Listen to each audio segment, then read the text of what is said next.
I don't know how much time I have, but yeah, that's cool.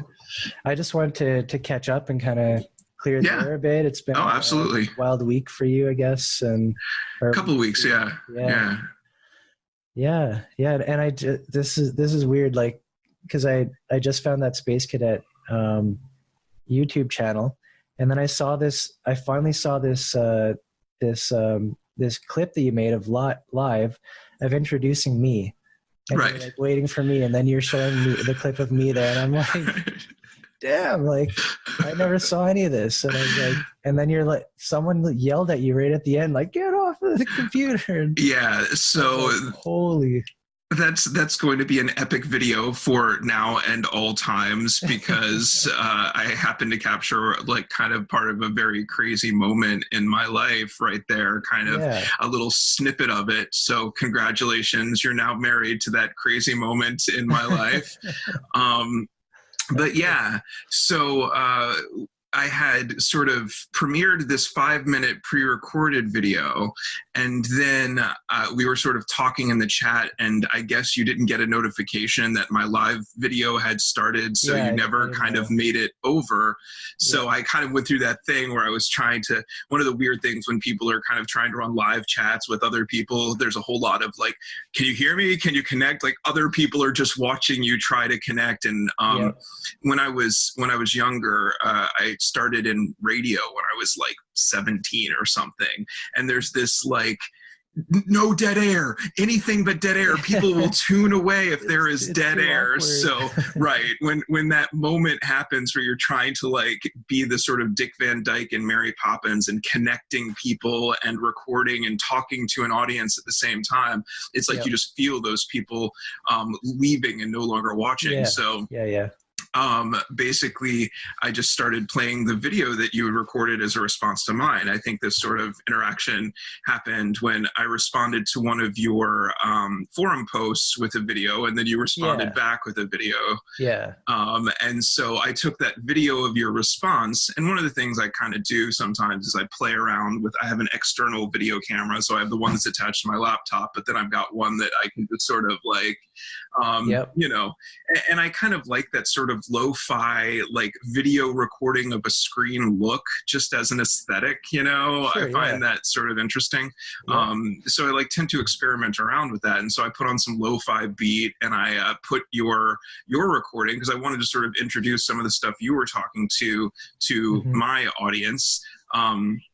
Which is a weird audience. Most of them are fans of the television show Twin Peaks. Have you ever watched Twin Peaks at all? Yeah. No. Okay. So Twin Peaks, if you don't know, is a show.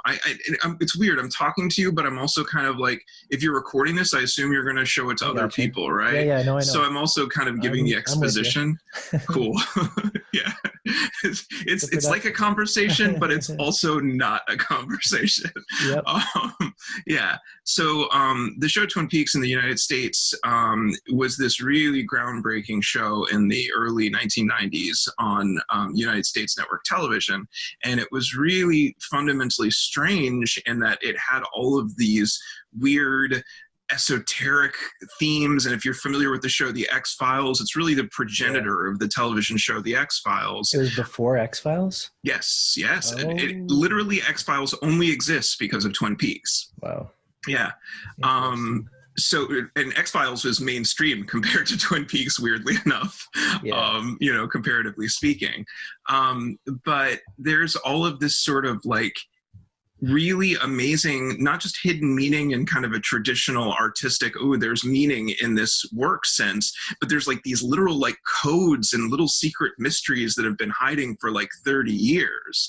And, you know, not to toot my own horn too much, I found this weird and really amazing series of stuff where it's clear that David Lynch, the director and creator of Twin Peaks, and Mark Frost, his writer, like started pulling from other weird like B-movie sources, and like for 30 years none of the fans figured this stuff out, and there's this weird pattern of things that you can assemble once you kind of find these source B-movies and put the whole thing back together. It's this whole thing.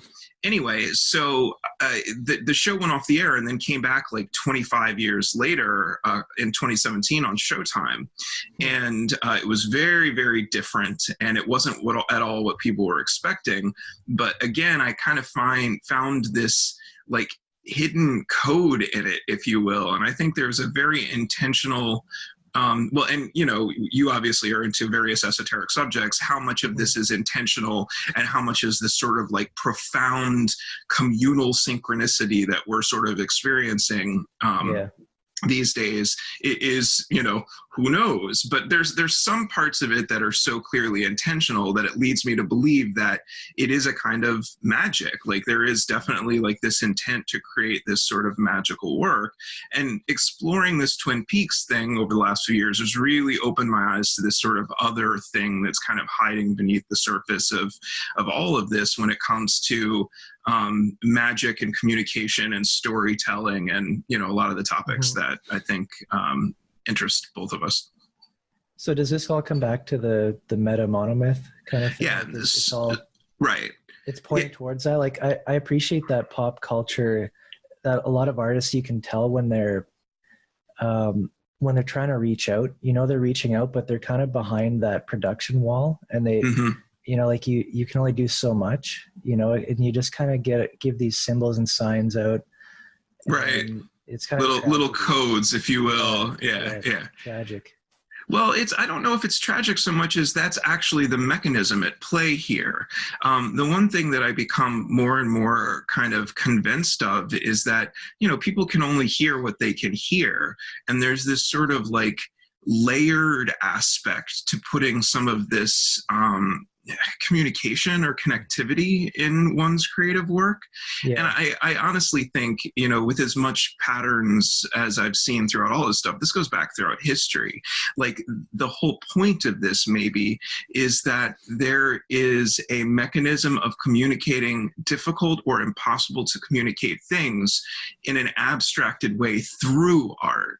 And I think that more than anything is basically what this sort of like meta monomyth is. This the thing that I'm sort of that's this phrase that I sort of coined, basically the idea that we're kind of all part of telling this one story of, you know, ultimately apocalypse is basically what I kind of jump to, which is, I think for people who are not used to weird conversations, that's a weird thing to say, you know, like I can't, my mother and stepfather, like the idea of like, yes, we're all telling the story of apocalypse right now. And it's also the story of human evolution. Like it's just a non-starter for some people. And if you look at that inability to have that conversation, that can kind of give you the picture of why people have done this throughout time.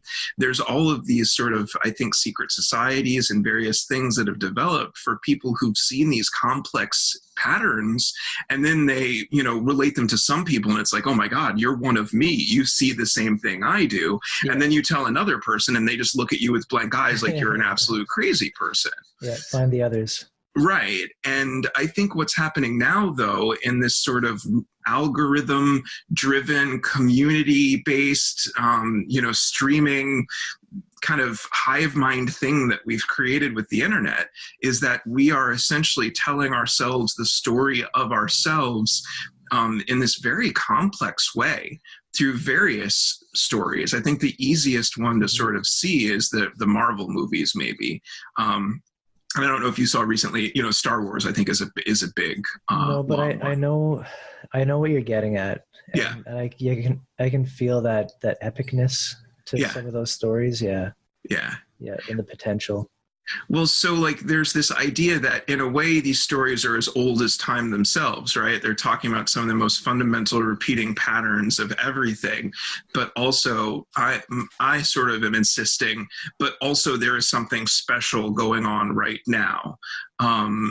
In a way, you're sort of creating a codex of metaphors to communicate with. So it's like, okay, so 7 years ago, you start talking about quantum realities and the many worlds theory. Nobody has no idea what you're talking about. Now, everyone's seen all of the 10 years of Marvel movies, and you start bringing up some of these subjects about very real world scientific ideas, and you have this basis of reference to start with. And I think that's what this sort of thing is. It's building this scaffolding of storytelling, of metaphor, that we can point at these things and say, okay, so like in this movie where they go into the metaverse, and okay, so especially with Doctor Strange, right? Like, so in the Marvel movies, you have Doctor Strange where he's looking at all of these and says, oh, I see this one reality. Well, sometimes in real life, some people kind of have that sort of view. As a matter of fact, I don't know how, where you want to take this conversation, because there's this whole thing is the okay, right? It's the center of a lot of rabbit holes. And for me, this sort of journey happened starting like 7 years ago with a mental breakdown. And at the time, I came up with this theory of like life, the universe, everything, cognition, all kind of rolled into this fairly simple idea.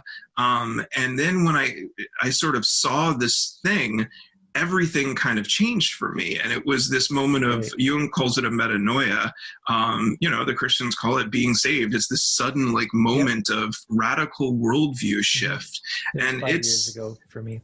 Right. And a lot of people you talk to have this sort of awakening. It happens in different ways. Sometimes there's psychedelics involved. Sometimes there's nothing, no chemicals involved, depending on who you talk to. Yep. But for me, it was like this abstract thing about the world around me. But then when I turned the lens on myself, like it was, oh my God, I saw all these things about myself and the life that I was living and who I said I was. And, it just sort of like brought everything crashing down on me. And I know. I'm not sure I've recovered. But I'm still sort of like holding out hope. Like, every so often you'll make a connection like this and build a bridge. And I find it really interesting that we're sort of reconnecting 2 or 3 years later. I'm not sure when the first time that we talked, but I can tell that yours has moved from, or correct me if I'm wrong, from the sort of very abstract thinking to a much more kind of a grounded seeming approach. And tell me if I'm wrong. No, that's naturally how it should go, I think, because it kind of like your whole reality explodes, but it's kind of like a touching or tasting of the timeless. Like the meta stuff like that. And I was always a very abstract thinker, very logic oriented and all that. And when that moment happened where my reality came crashing down, I was completely lost and I had to turn inwards. I ended up quitting my job and all that kind of stuff just because I thought I was going to die if I didn't figure this out. It was like that much life and death. Yes. Right? I was working. I had a nice job at the bank, like tech support there and everything. But once there was a point about a couple of years ago where I felt, now I'm finally ready to come home. And I that's when I started getting into like the church scene and like trying to figure out what were these Christians all about, Right. And right. But it's kind of that grounding. Like I want to connect with people. I've kind of sorted myself out enough that I know that I've kind of healed. Yeah, that's awesome. Yeah. So yeah. No, and religion is a big part of this because I was raised in this very, very conservative, I'm living here in the heart of this like conservative Christian, like combination of politics and religion, and this very specific worldview. And actually running away from this very specific worldview is very much a part of my story, right? Mm-hmm. Like I was very young, like 14, 15 years old. And I was like, this fundamentally doesn't make sense. There are these inherent hypocrisies and this just all sorts of logical flaws and internal things that conflict within the stories that I've told and what I'm supposed to believe. And so I look at it as kind of like throwing the baby out with the bathwater. Like I completely said everything having to do with spirituality and all of this ideology is wrong. And I ran to this sort of like angry internet atheist is kind of like, obviously we met on Reddit. So it was like, sort of that thing that typifies that sort of like snarky atheistic thing on Reddit. And it's really hard to find something in between that.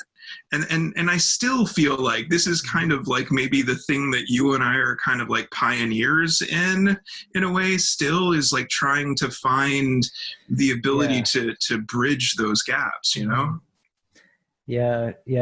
I see that with the inability of just a quick example of Christians to accept other religions or people of other faiths. Right. and in a non-condescending way, right? Like there's this whole like, oh yes, we love everybody. Those fools, they have the blinders over their eyes. Sure, we'll accept them, but it's not really a listening to the things that they might see, right? So here's the thing about the meta monomyth is that if you really have it inside of you and you have the spirit in you, you can take a structure like Christianity, say as your kind of like your home base, but then you can listen to somebody of another faith, or maybe somebody who has no faith whatsoever, and you or no official like structure, and you can hear the words that they're saying, and they're like, and you can be like, I see the spirit in you. I can recognize that. I know what happened to you. I see that. Yes. You know, you've been reborn. You know, you can say that, right? And it doesn't matter if they call themselves a Christian or not. Right. You know? Yeah. And that line is the thing that I find myself just running myself kind of into, for better or for worse, and foolhardily most of the time. Looking back in retrospect, I've wasted a lot of time sort of like Don Quixote chasing those windmills or whatever. But like that's, where do we go from here is the question for me that I'm struggling with. Like I find that I've, making connections with people like you in video windows across the world. I am happy that is seeming to happen more and more these days. Mm-hmm. But as far as actually like building real life communities, and maybe it's just, I'm sort of stuck in where I am, but like, I'm trying to figure out where to go from here because I feel very caught. So right on this thought, on this moment, let me just say that what you're saying brings up like, this whole image, this whole picture of all kinds of facets of what I could start sharing with you, trying to talk to you about. And to begin on that, I would call this a strike point. So this is strike point protocol. So this is our entry point, is like, how do we like communities? How do we do something real in community with that? Let's say that's our strike point. And then we would go with that idea and expand it outwards. And it would take time to fill in all the facets, and we could never do it in a single video or anything like that, So that's just kind of what's kind of triggered in me is the fact that this takes time to kind of get on the same page. Yeah. And even having stuff like the strike point protocol, now I've shared that protocol with you. Right. It's that acknowledgement that there is no necessarily rational linear words that I can just tell you. It's more painting a picture of the facets of the different domains which come together to make a picture of healthy community, of healthy life, of the kingdom of God. We're painting a picture of the kingdom of God. Right.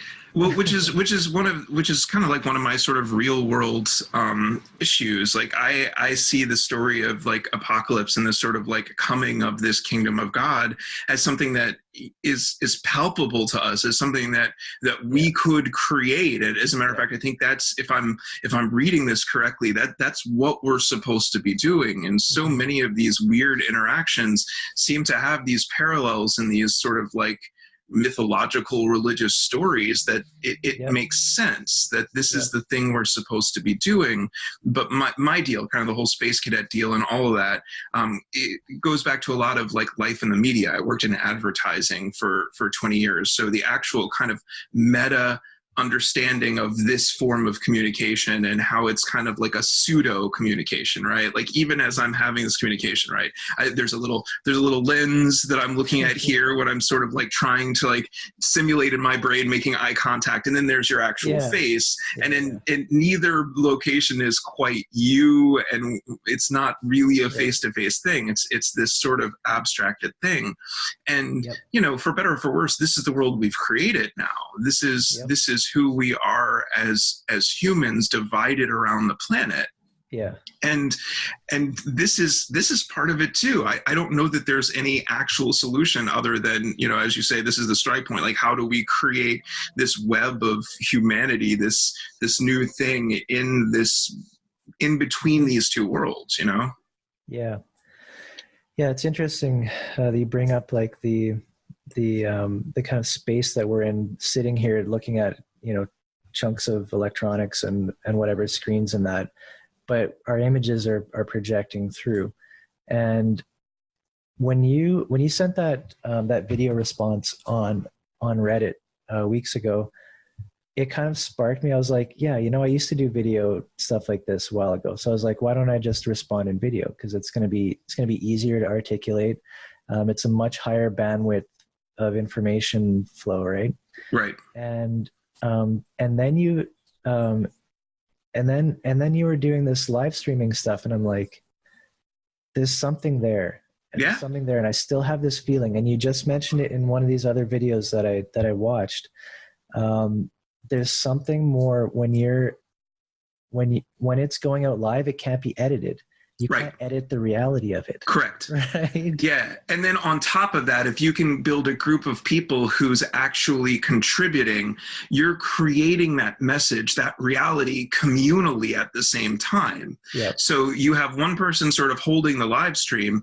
In a perfect world, you've got people like calling in, and in a way we're just sort of reinventing, you know, talk radio or whatever. But there is something about the more people you have, and it's you're bringing church into it, right? You have this body of people in the Bible. It's wherever there are two or more gathered in my name, right? Yep. Like that's Yep. church. And so there's something to creating this bubble of quantum reality, because that's what we're doing. We're actually Yep. forging reality as a group. And the more people you get into this harmonic group structure together, the stronger a structure you can create, the more resonant, the more relevant. And this is, you know, what is church in this age? I think is one of the big questions, you know, Yeah. community, church, because those two things they're different and they're the same, right? Because I've spent a lot of time thinking about the sort of anthropological aspects of all of this, and how back in the day, it's not just the church was there to guide your ideology and your weekly, you know, what you're thinking about. It's literally Yep. the place where everybody physically goes to resynchronize as a community, and, you know, everything would close down. Everyone would come together, you'd resync, and then you'd go back out into the world. And that itself doesn't have anything to do directly with religion. You know, it's something that's become bundled with religion. And one of the reasons that Christianity and other churches have succeeded is that creation of this community. But when we're in this digital disconnect world that we have, where everyone can kind of self-select their own small tribe, and it's your tribe versus my tribe, you're not kind of like, before there were cars, you had to walk to your church. So it was literally the people in your neighborhood. And that is a different structure of a group. It's a geographical based structure that had more inherent discord in it than something where everyone just sort of gets in their car and drives to the thing that makes them comfortable, or now just like tunes in the Facebook channel or the YouTube channel where you're with only like-minded individuals. Yeah. And that's the thing that I really, really am kind of obsessed with. It's like, sure, this may be good, this may be the development of human, but it's very different. We are no longer required to forge these synchronous communities with people who are not necessarily like us so that we can build something together. And if you look at our Discord, you know, it's this Trump stuff and all that, it's a symptom of it. It's not the cause of it. And I think the people who are opposed to Trump are just as guilty of the things on that level. Like, you can argue about ideology until the cows come home, but really it's the societal divide underneath of that, which is, you know, it's, to me, it's crushing us. Like, I know there's this conversation gives me some hope. There's conversations I'm having with people around the world. I think a lot of us tend to be very scattered who are out here on this cusp. So like, we're out here, we've been blown apart away from the mainstream, and now we're like kind of trying to come back together and reassemble into something. Yep. But like, how do we do that? You know, this is that strike point. Right. Yeah. Yeah. And it does seem like a lot of divide and conquer has been implemented throughout our society. Yeah, well, and I'm guilty of it too. Like, I'm like, okay, everyone wants their own YouTube channel. Like, how do you create, a hub for this stuff? I find myself, even people I'm very, very like-minded, connected to a few people in Australia, weirdly enough now. Like, there's this weird synchronicity with me and people going to Australia. I don't know what it is. But there's a few of them that, they sort of see my deal and they're like, yes, come be a part of my deal. And it's not that I object to going to someone else's deal. It's just that I recognize that we're all kind of fighting to be the sort of captain of this ship before the ship even like gets built, Yeah. It's like, I'm the captain and my ship has 2 people on it or 1 person on it. And that's the other side of building these communities. It's like we all, because of the algorithm, because of the self-serve sort of nature of reality now, it's like, what does a hierarchy look like? And I know some of the things we talked about a few years ago was looking at those sort of like secret society hierarchy things. And I've come a long way with like kind of linking those and like the Vatican and these sort of like, the deacons and the elders who got together in their small rooms and sort of crafted these things. And there's definitely something there too. Sorry if that meandered a bit. Yeah, no, that's cool. I have this impression that you have a lot more kind of like political and like world narrative, like a lot of cultural narrative background that I don't have. And that kind of gives us 2 very, I think, distinct approaches.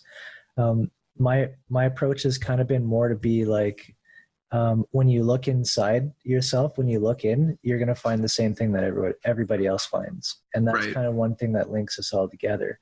But talking about like being scattered and everybody in their own little tribe and no longer having common culture together, common cultural references, this is a huge problem. And like what you were talking about before, like getting people all together in a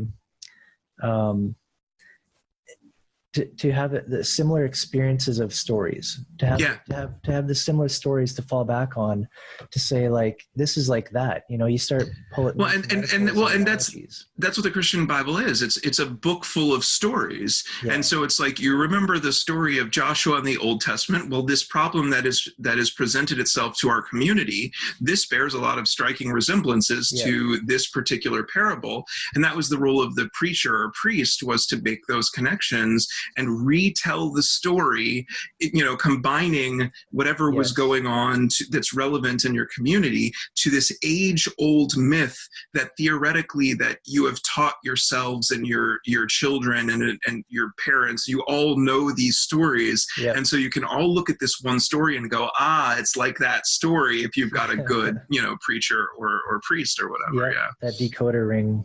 Exactly.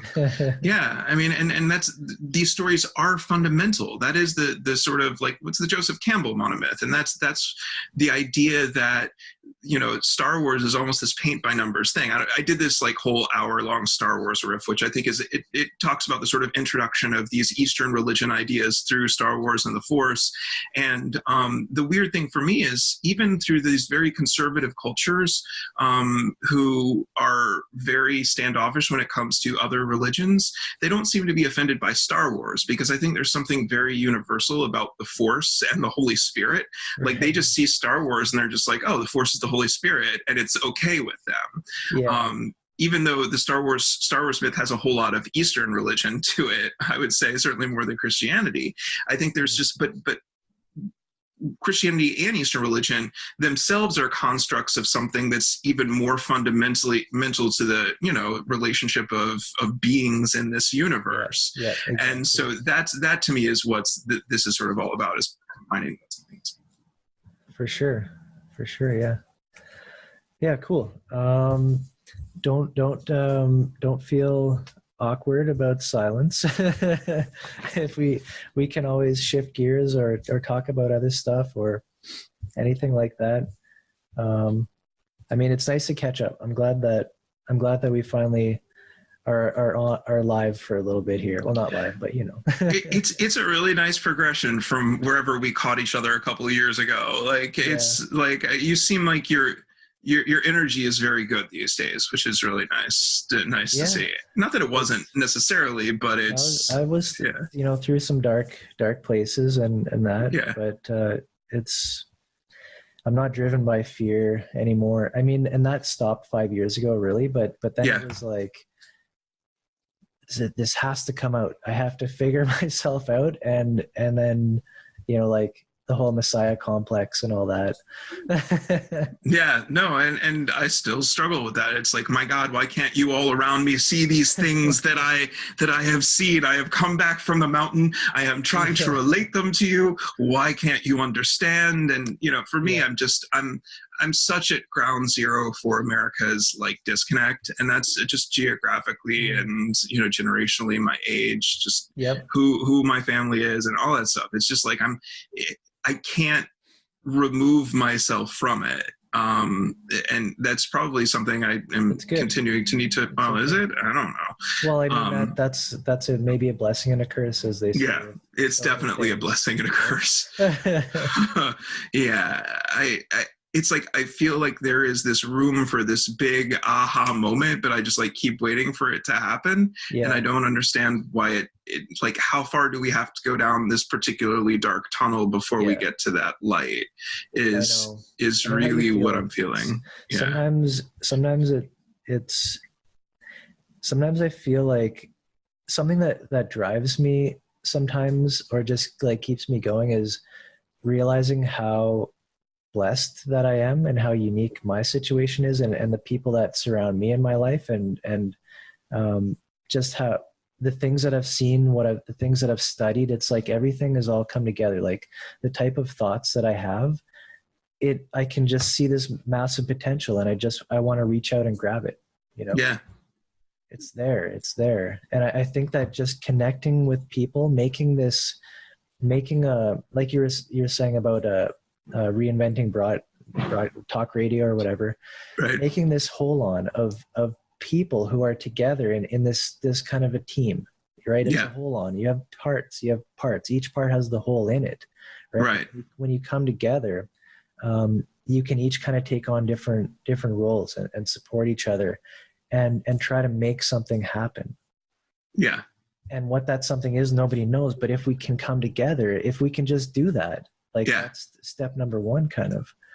And it's weird. I've never felt more like stressed in my personal situation. Like I've never been more backed against the wall. But at the same time, I have noticed that this, especially recently, I'm talking last months, not years, that there are more of this type of connection than ever, and people wanting to do exactly this. Good. So it's it's this weird like split that I'm like, can I just hold on? Can I just hold on for this next little bit? Is the dawn coming? Is it finally coming? Hopefully.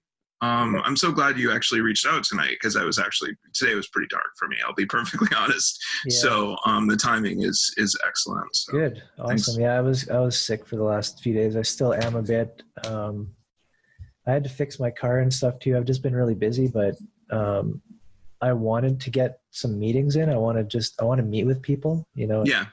Sometimes I feel that depression, like, I don't know what it is. It's just like, it's almost like before I hit the red button to record, to do live, you know, like I can procrastinate for days. You know? Yeah. It's like, but once you do that, once you're in it, it's like, it's good. Like we're making progress here, you know, like, it's great. It's great. Yeah. I've got this guy in Australia. Are you still on Facebook as a platform? I don't actually check it, but I haven't. I'm not, but his main deal is on Facebook, and I'll try to send you his link. But he basically has been this sort of like wayward. He's been doing this for a while, just kind of like, but like he will have a conversation with someone across the world on Facebook, and then he's got followers, you know, he's got thousands of people who watch his stuff, and he's just sort of been following this particular vibe, and he's in Australia now. Yeah. The name of his thing is Team Rabbit Hole. Oh yeah. Yeah. Somehow I've heard of that. Or Oh, have you really? Okay. I think that I've heard of it. Yeah. Anyway, so his deal is maybe, but yeah, his name's Jim Kincaid, and he is a real. He's right at the heart of this, and lately it's interesting. I feel like he's not as good as he used to be at like kind of keeping his thought together. I think a lot of people like us have this like we ramble and go everywhere. And I've been hearing him lately, and he's been not super duper focused. I think he's sort of reached this point where he's connected to so many people that at any given moment he's got these like thousands of connections in his head, maybe. But there's something that, you know, sort of creating this network of semi-associated people without like a you know, like the old fashioned send us money and, you know, make us all rich kind of network. But he's like kind of creating this somehow connected, but each individual network. Anyway, I'll send you his information. He's an interesting dude. Like what we're doing kind of. Yeah. For sure. Yeah, with the Portal Mountain stuff.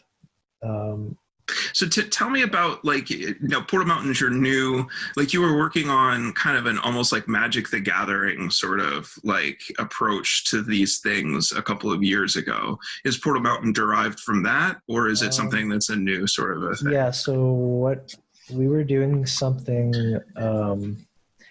it was basically called meta organization. Like, I don't know if there was another way of saying that, but the term that we used within the network was basically the team, TEAM, and that was the Transliminal Earth Alliance meta narrative.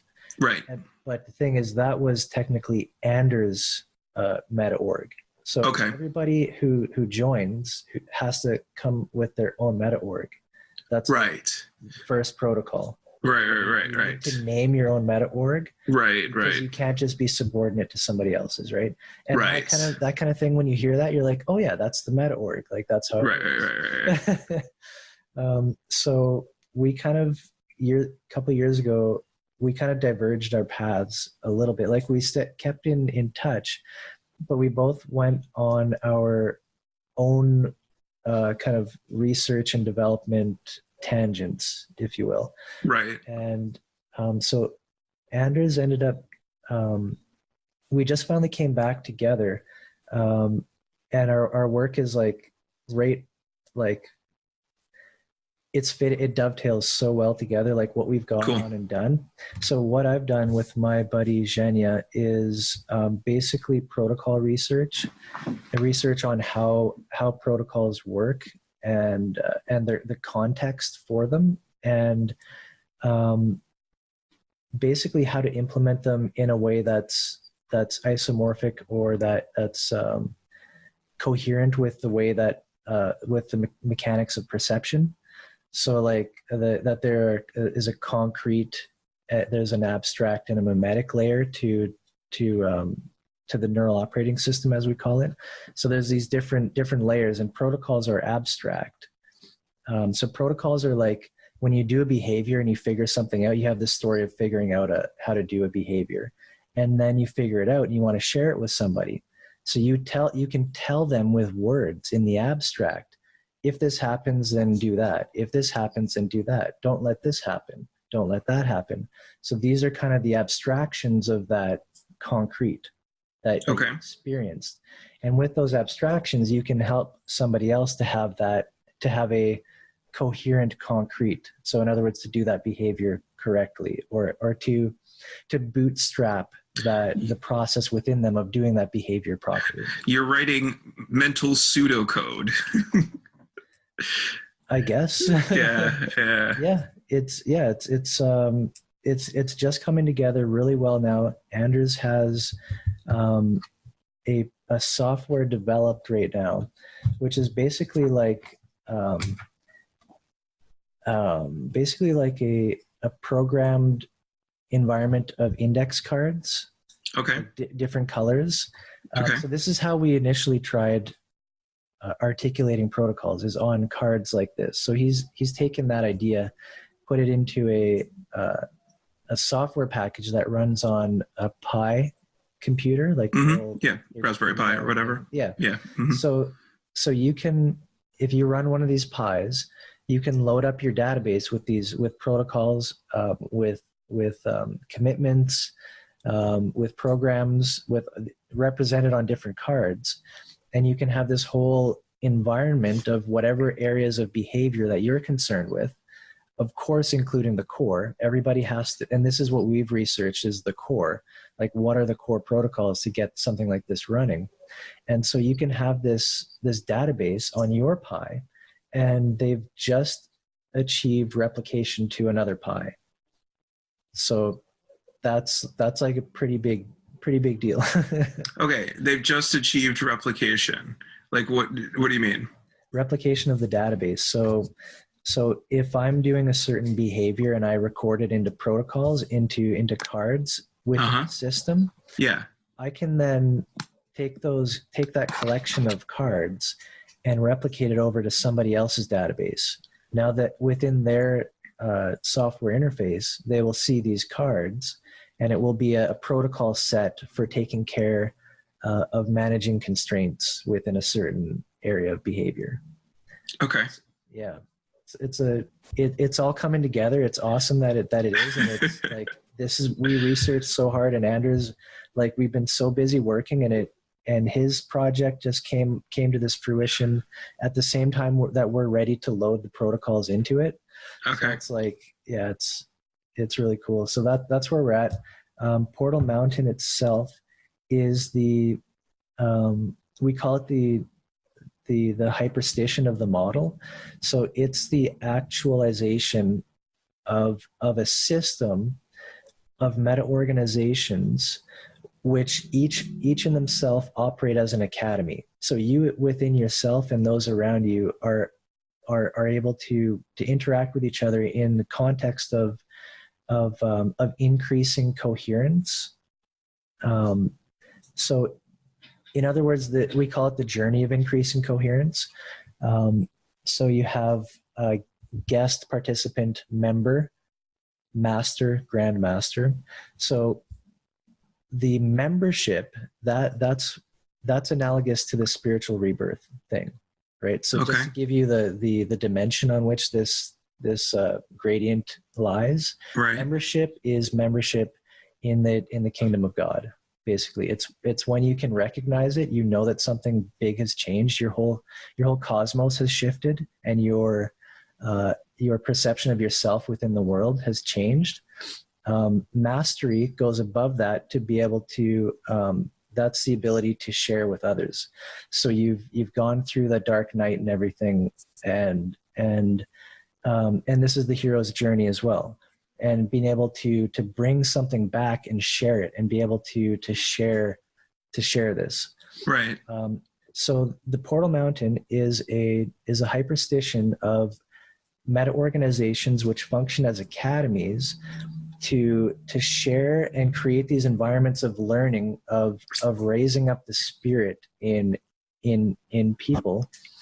And that's at the core. That's at the core of any society. The church should be functioning like this, to raise the spirits of people so that they can function in their other areas of behavior in a way that's coherent, that's not conflicting and all that. So anyways, the hyperstition, if I can get this out, the hyperstition of Portal Mountain is this unfolding of meta organizations. As soon as somebody achieves membership, they're well on their way to being able to express Portal Mountain within their own network by their own capacity. And this is how you have a rolling unfolding of the meta organization. And we also call it the mimetic medicine for this reason, because it heals this divide, the schism between mind and body. It heals that, and that's at the core of membership. Is how people are kind of stuck into their mind, and they're completely cut off from their body. That's just one way of saying how people operate. Right. They don't listen to their feelings. They don't listen to people around them. They have this program running which kind of dictates what's going on. And their own identity of who they think they are is in fact programmed from the outside. That's the environment pressing down upon you to say, oh, you should be a good this, a good that. You should be a good this, right? And so membership is that communion with mind and body, or heaven and earth, to link that connection. And so this is the purpose of the Academy. The purpose of the Meta.org is to reach out and help bring others into the fold, into that fold. And this is the unfolding of this is like the mimetic apocalypse. Right. That's what it is. So we've tried to, and so my buddy Zhenya and I, this is the core focus of, and when I say we've been researching protocols, how to make this happen. Like what is at the core of this happening. And so we have certain meditations for navigating, for kind of navigating or sparking this kind of stuff, and for making welcoming spaces and that kind of stuff, and just, you know, I don't know, that's it. So we've been doing a lot of work, and it's amazing. Cool. No, it sounds like you're really, like, you've got, it's a lot has come full circle. It like has paid off the sort of journey that you started. You're seeing the, like, things come to fruition, which is, that it's got to feel satisfying, which is awesome. Yeah. So now I just feel like I got to connect. I got to reach out, and I'm having a very deep sense of deja vu right now. I don't know why, but yeah. No, there's something to do with, like, oh, we're all the same person trying to teach ourselves the same simple things in these very complex ways. That's got to be it. Like, how many lifetimes have gone through this exact? Right. Yeah. And it's funny, this guy I met who, you know, had this, is a childhood friend of a friend, but also was into Twin Peaks, and finally got around to watching my stuff, like, long after he got sent the link, but at a very relevant time.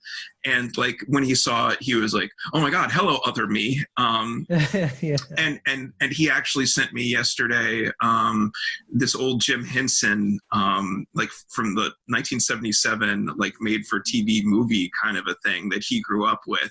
And it's just full of all of this, like, symbols that are basically the same thing. And there's these little bears and do you know the Rainbow Connection song, the Jim Henson Rainbow Connection? No. Okay. Kermit the Frog, you're familiar with, I assume. Yeah, yes. So he's just, at some point, Google Rainbow Connection. And there's the second verse is there's just a lot of magic to it. You know, it's something that's deeper than I think most people realize. Anyway, so Jim Henson, the idea of Muppets themselves keeps kind of coming into consciousness, the collective conscious lately. And I think there's something to it. There's something about being on stage and being a puppet for particular Godhead archetypes kind of a thing that is very fundamentally an idea. But besides that, he made this thing back in the 70s, and there's this, I'm trying to figure out how to explain this complex thing that you've never seen, but, like, there's these puppets who sing this song about, like, hold on, I can read you the lyrics of the song. I wrote it down. Hold on. Cool. Okay. How much alike we are, perhaps we're long lost brothers. We even think the same. You know, there may be others. We can always use a friend. This family keeps growing. This family doesn't have to end. Brothers, so many things to learn, but we'll enjoy each lesson. Problems don't worry us when half the fun is guessing. Live a lifetime of surprise. We'll all become magicians and leave the wonder in their eyes. Brothers. And I was just like, holy crap, you know? Yeah, exactly. And this puppet thing from the 70s. And I was like, okay, well, this is clearly not a new thing. This thing that we're experiencing it's happened before. And I think probably in our last conversation, I have realized for a while, this is a cycle of apocalypse. Lately, I'm thinking, World War II must have been incredible. Whatever the version of this that was going on in World War II must have been insane, because so much stuff goes back to around that era, just the creation of the transistor and mutually assured destruction and blah, blah, blah. And I think that at times like this, where, you know, we're up against our own destruction in a way, is sort of maybe when the times when this sort of magic or this sight emerges. Yeah, I feel that. Yeah. But to like read those lyrics or listen to those lyrics and then I transcribed them, it was just, and it's interesting too, because they're the boys, and then the mother sang this song separately, and then later the mother and the boys sang the songs in counterpoint. And there was definitely something to that, like sacred masculine, sacred feminine, you know, all through the singular mother of Gaia versus these kind of segmented, you know, masculine archetypes who realizes that there are these magician things. I think I could go down this rabbit hole for a long time, and I'm sort of waiting to have that conversation with him, because he really wanted me to see it. Like, he sent me the video on iTunes or whatever, and then after I saw it, I was like, oh, I understand why now. But it's like there's this stupid simple story of the particle and the wave, the one and then the sort of everything, and the sort of like nested binary of the particle and wave. Like it's the yin and yang. It's so deep and so fundamentally simple at the same time, you know. And I think that this is the, you know, maybe this is the new way we're doing it this time, through Zoom chats and Skypes, and, you know, the computer is only connecting us to people who can help us say the things at the right time to the right people, and we're working in conjunction with this whole thing to spin the giant frozen donkey wheel of reality. I don't know. Yeah. I don't know if you watch Lost, but Nope. It sounded appropriate though. It was very appropriate. Even if you haven't seen it, it works. There are fundamental, there's a few like pop culture touchstone people who I know are just on the vibe, and Damon Lindelof, who did Watchmen and Lost with J.J. Abrams and Bad Robot, he sees this stuff, like this message, like that the puppets are saying in the 70s. There's a few people who I see, like everything they do, it has that. Yep. And there is this, it's interesting times, for sure.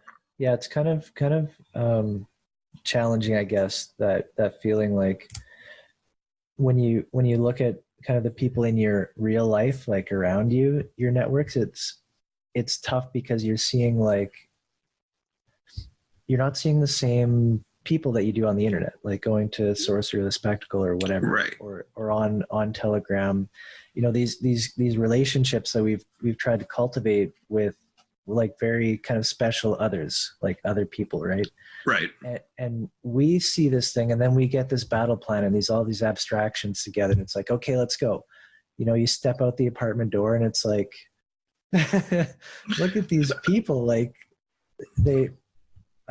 what can you do with them? What do you do with these people?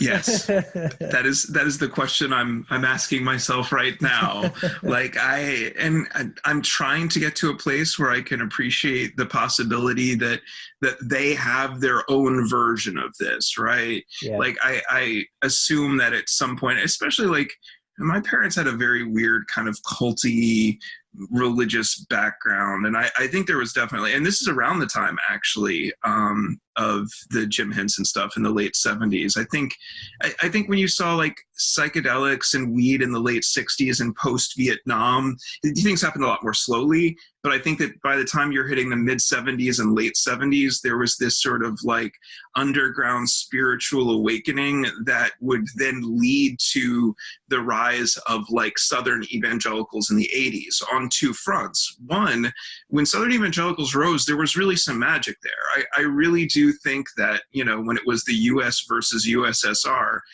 that US was probably on the side of right, you know, like I honestly do think that there was something very it's hard to tell because, you know, I'm biased. I lived on this side of things, but I think that there was something very, very dark that, you know, was sort of growing in Eastern Europe. When you're looking at kind of getting to this point of mutually assured destruction, if you're going to pick one side, you know, I think that there was something that was moral and just and spiritually appropriate about the United States in the 80s. And so this movement that we're now seeing, you know, having grown encrusted and turned to stone in the Trump era, like came out of a good place. And so like, I think finding that, because I mean, I look back at some of the paranoia, they're like, oh no, the media is poisoning your mind. And it's like, well, they were right, but they don't somehow concede that they were poisoned by the thing they were warning us about, you know? Like they were onto something. They knew that this sort of rise of a media machine, and a lot of the rise of the Christian right had to do with the media. Be careful of rock and roll messaging and all of this. And it sounds funny, but there is something a little true to it too. Like there is, you know, the sort of mimetic control that an entity can have through, you know, media. When you're broadcasting like that from a central command and control type GovCorp organization, it's different. It's not, you're not talking to your peers. It's not your peer that's broadcasting to you. Right. No. And I think that they weirdly took this "if you can't beat them, join them" sort of idea, and then created the very thing they were warning us about. And so in their minds, they were still the ones who were warning us about it, but now they've been completely co-opted by it. And that's what I'm sort of seeing. But I try to roll that back and say, you know, there probably was like a very real spiritual war that they were probably on the right side of, that gave rise to this thing. It always gets recuperated. That's that's a term. and I mean, I think of, you know, in a very real world sense, they're one issue. They have one issue, and it's abortion, really. I mean, like they literally have completely like tuned themselves and programmed themselves to all of this other hypocritical conservative business weird stuff. But like really their issue is abortion. And I have to say, at the end of the day, like that's not something that's such a straightforward moral question, you know? I think I think about the sort of like quantum spiritual ramifications of abortion from time to time and go, yeah, we're sort of like shaping reality in a very clinical, almost Nazi-esque sense, if you think about it. And I'm a person who thinks that, you know, it's something that's probably closer to euthanasia than a woman's health issue, but it's something we probably need, unfortunately. But like at the same time, there is something spiritual and moral about that whole thing, and that there's something there. Like, to me, I'm sort of looking for the right way to talk about that issue, because I think that's what sort of unlocks a lot of this stuff in the United States, because they do, certainly the way that the liberals in the United States talk about it, they're just as polarized as the right. It's like, nope, this is a woman's body, it's a woman's right to choose. And it's like, I'm not saying it shouldn't be the woman's choice, but it's more than just a woman's body. And that's the thing, that's the complicated question to talk about. And there is morality with choosing whether a potential life should be born. It's weird. I didn't expect this discussion to go into abortion, but really, if I was trying to explain this to people, like how has this gotten so insane? It really is that, right? The thing that I try to, I find myself just at loggerheads with people who are more liberally minded, in that, trying to explain to them, if you stop treating this like it's just a medical procedure that is about women's health and start like just being a little more, I'm not saying you have to give up anything on the actual legality status or anything like that, but just talk about it more honestly, you might be able to have an honest discussion. Mm-hmm. And these are the weird, it's a moral issue. A lot of this has to do with morals and the future of our species anyway, sorry, didn't mean to get. This is kind of triggering something that there's a whole bunch of issues, like abortion being one of them, that kind of make me think that culture has been rolling along with the nuclear family type thing, like that idea for a long time. This is the draw of tradition, is that it's worked for so long that it's okay. But the way that, I don't know if you would call it postmodern culture or whatever, the way that everything is deconstructed and critiqued, right, is very dangerous. Right. Like, incredibly dangerous. Not that it shouldn't happen. Right. You can't just do it without some type of guidance, some type of guiding principle. And what I call that guiding principle is essentially like Buddha nature, or the path of life, the path of life and health and isomorphism. So when you blow things out into that pure potentiality, into all the things that it could be, that's a necessary part of dynamically navigating reality. So you can't just stick to crusty traditions, because eventually reality is going to roll along and it's going to change out from underneath your crusty structure. Right. And when that happens, there's going to be pain, there's going to be hell to pay, all this kind of stuff. So we do need to constantly navigate dynamically that breaking out into pure potentiality, but always keeping our eyes on what they call the narrow path of life, in that most ways that we can go lead to death and destruction. Right. And that's what this issue triggers in me thinking about, Hey, Cory. Hold on just a second. Yes, Rocco. Oh, yeah. Conrad's here with your dresser. Oh, I've got to run. Yeah, That's cool. yeah. That's cool. Good to wrap it up on that. Yeah. No. I've got, but right. Yeah. No. I'll definitely be thinking about that, because there is this, and that's what we're talking about ultimately at the end of the day, is sort of this. We need to be able to find a way to rethink everything, and how do we sort of break through that without blowing everything up. Yep. That's exactly it. There we go. Hey, right, could you WeTransfer the recording of this? I would love to. Do you mind if I just post it on YouTube? Oh, not at all. I would love it. Perfect. Okay. Will do. All right, take care, Cory. Yeah, you too. Bye. Bye.